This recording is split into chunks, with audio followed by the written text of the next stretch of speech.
नमस्कार साथियों, स्वागत है फिर से एक बार हमारे YouTube चैनल पर। आपका संगम एग्री स्टडी डी पर आपको जैसा पता है, हम हमारे चैनल पर हर बार नए विषय नई चीज़ का आपको बोध कराते हैं। आपको पता है, उसी प्रकार हम आपके सामने टॉपिक है और आपको सब्जेक्ट भी पता चल गया होगा। जैसे कि हमने आपको पिछले वीडियो में बताया था, आपके 10 सब्जेक्ट है, ये कोड है, वो है, यह सभी हमने पिछले 2 वीडियो में बात की थी। इसी प्रकार हम देखते हुए आपके लिए एक नया सेशन लेकर आए हैं, जिसके अंदर हम आपको पढ़ाएंगे सेल साइंस। आपने 12th में जेट में ये पढ़ी होगी, नॉर्मल पढ़ी होगी। जेट में आपको उसी प्रकार में एक बढ़िया तरीके से एक प्रॉपर वीडियो के साथ आए हैं। हम हमारा पूर्ण प्रयास करते हैं कि आपके कैसे बैक निकल जाए, किसी भाई के बैक न लगे या किसी बहन के बैक न लगे, इसके बारे में हम बताते हैं आपको। हम पढ़ेंगे आज कोशिका। कोशिका आपको वैसे भी पता है, शरीर का सबसे सूक्ष्म एवं माइक्रो अंग है, जो आपने बहुत बार सुना है, पढ़ा है, देखा है। इसी क्रम में हम आगे जाते हुए इसे देखते हैं। यह विज्ञान की वह शाखा है जिसमें कोशिका कोशिका की संरचना के कार्य एवं कोशिका विभाजन आदि का अध्ययन किया जाता है। उसे हम कोशिका विज्ञान या साइटोलॉजी कह सकते हैं। अब आपको क्वेश्चन आ रहा होगा, कोशिका तो हो गई, लेकिन इसके पिता भी होते होंगे, जनक होते होंगे, फादर होते होंगे। उसकी बात करें तो रॉबर्ट हुक है। इन्होंने सर्वप्रथम एक सूखे पेड़ के कोख के अंदर निर्जीव कोशिका की खोज की, और इसके बाद जीवित कोशिका की खोज का श्रेय आप सभी को पता है ल्यूवेनॉक को जाता है, जिन्होंने अपनी खुद के इलेक्ट्रॉन सूक्ष्म माइक्रोदर्शी देखे और उन्होंने एक कोशिकीय जीवों को देखा था। ल्यूवेनॉक ने कोशिकाएं देखी थी। आपको हम बता दें, कोशिका क्या है। ये एक स्वतंत्र अस्तित्व में है, मतलब कोशिका कहीं अपना एक खुद का स्वतंत्र अस्तित्व है। इसके ऊपर किसी का भी दबाव नहीं है। जैसे किसी चीज पर किसका दबाव होता है, किस पर किसका दबाव होता है, ये बिना दबाव युक्त एक अच्छी बात है कि यह स्वतंत्र है, खुद ही है। ये ना हर जीव, कोई भी देख लो, एक कोश के, द्विकोश के, बहुकोश के, हर प्रकार के जीव की ये संरचनात्मक और क्रियात्मक इकाइयों को बनाने में सहायता करती है। आपको पता है, एक कोश के जीव है, उसको एकदम सूक्ष्म नाममात्र का होता है। ये पेंसिल के नोक के ऊपर का हिस्सा भी उससे बड़ा है। उसी प्रकार ये एक ही कोशिका होती है, जो कोशिका में श्वसन, पाचन, उत्सर्जन, जो भी मानव में क्रिया होती है, लगभग वे सभी क्रियाएं करने में एक कोशिका संभव होती है उस जीव में। हमने पढ़ चुके हैं कि कोशिका खोज सबसे पहले एंटनी वॉन ल्यूवेनॉक ने जीवित कोशिका सबसे पहले खोज की, और मृत कोशिका रॉबर्ट हुक ने की। इसलिए रॉबर्ट हुक को कोशिका विज्ञान का जनक कहते हैं। रॉबर्ट हुक ने यह खोज 1665 ईस्वी में की और ल्यूवेनॉक ने 1674 ईस्वी में की। सबसे पहले प्रोटोजोआ जीवाणु और स्तनधारियों के आरबीसी मानव में शुक्राणु आदि की खोज एंटनी वॉन ल्यूवेनॉक ने की। आपको पता है कि उसने एक प्रोटोजोआ जीवाणु, स्तनधारियों में आरबीसी व शुक्राणु आदि को एंटनी ल्यूवेनॉक ने एक सूक्ष्म कोशिका के रूप में या जीवित कोशिका के रूप में देखा, जो इलेक्ट्रॉन माइक्रोस्कोप का यूज किया गया था। यह सूक्ष्मदर्शी कोशिका के सिद्धांत आप जानते होंगे कि 1838 में कोई जर्मन वैज्ञानिक था, जिसने मेन्थिलियस, जिसका पूरा नाम मेन्थिलियस स्लाइडेन है, या इसे हम शॉर्ट में स्लाइडेन साहब भी कहते हैं, पादपों का अध्ययन किया किया और इन्होंने ना पादपों का बारीक से बारीक अध्ययन किया, और फिर इन्होंने कोशिका के सिद्धांत दिए, कुछ निष्कर्षों से, कुछ और चीज़ों से। आपको जैसा कि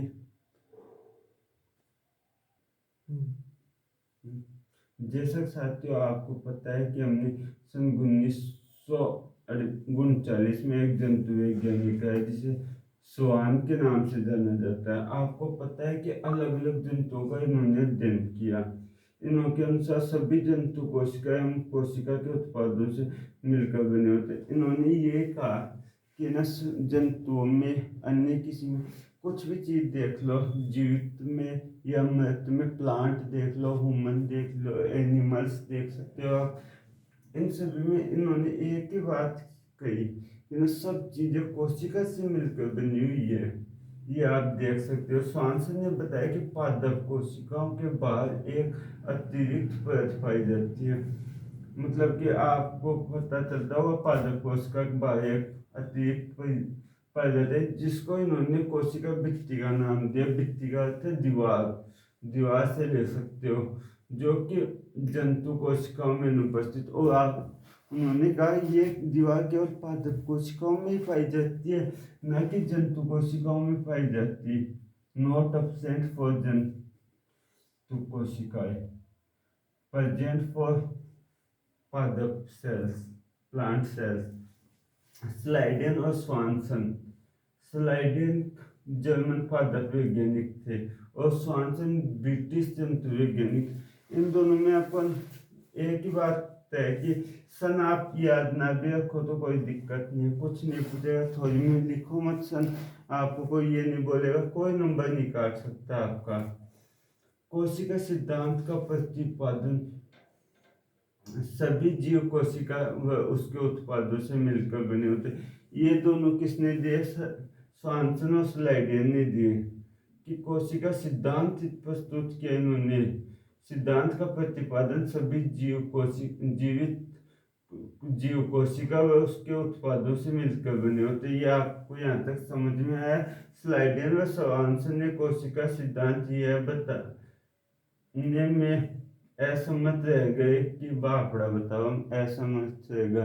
सीधी सी मारवाड़ी में बात है कि उनके कौन बता पाए कौन से अगला की हिम्मत। कोशिका के निर्माण कई जाए थे सन 1955 का मायने उनके रूडोल्फ विस्टो नाम का एक आदमी है, वो अंग्रेज जो भी एक कथन में प्रस्तुत किया जो निम्न है। आपको पता है रूडोल्फ विस्टो ने एक कथन दिया, एक लाइन बोल वो भी गई हो, ओ मान इस सेलुला इस सेलुला, ओमनिस सेलुला इस सेलुला। अब बात बोली, अब बात है याद रख लीजिए, इम्पोर्टेंट है। कौन दी? रूडोल्फ विस्टो दी। ओम ओमनिस सेलुला इस सेलुला नाम की बात दी, और नाम थोड़ा मेरे मुंह में तक गो इले बोलियो कौन जाइयो। इस कथन के अनुसार नई कोशिकाओं का निर्माण पूर्ववर्ती कोशिकाओं के विभाजन से होता है। मतलब एक कथन को ओय अर्थ निकाला क्यों जाग लो क्यों कौन खेगो कि मतलब नई कोशिका बने ली, एक पुरानी कोशिका सु बने ली। ज्या पुराना आदमी सु पुरानी चीज सु अपन नई चीज बना दिया। कोई चीज खराब हो क्यों चोखो जब बन जोड़ जाड़ अन्य बना दिया, वही बात खेबो चाहिए चाहो। ज्या वो एक उदाहरण दियो जाए, आ एक सेल होगी, विभाजन के लिए ह्यूमन जनन के लिए विभाजन के लिए दो प्रकार का होते विभाजन और विभाजन के लिए कोई सब कर सकता है, कुछ अलग अलग कर दे ध्यान से कौन सी कोशिका कौन सो कर दे न ध्यान से तब आगे की तरफ पहला समसूची और असूची एक विभाजन हो लिया इसका था 32 या अपवाद। सूची भी बहुत कम कोशिका कहते थे, कोशिका करे भी ना तो वे अपवाद कोशिका ही कह दे, कोई नई बढ़िया कोशिका कौन के। रूडोल्फ विस्टो ने कोशिका सिद्धांत को रूपांतरित करके बताया और कोशिका सिद्धांत को प्रतिपादित किया, जिसके अनुसार मतलब कि उनको प्रतिपादित सिद्ध कर दिखायो यो सारी चीजें कोशिका जिन उनके सभी जीवों की कोशिका उसके उत्पादों से मिलकर बनी होती। मतलब कोई भी जीव देख लियो, सब में से का गुण हो रहा अपना माँ बापा का गुण आना अच्छी, ये फिक्स है। कोई में कम आ जाए कोई में बत्ता आ जाए, भी प्रकार एक हालत हो जाए कोशिका की।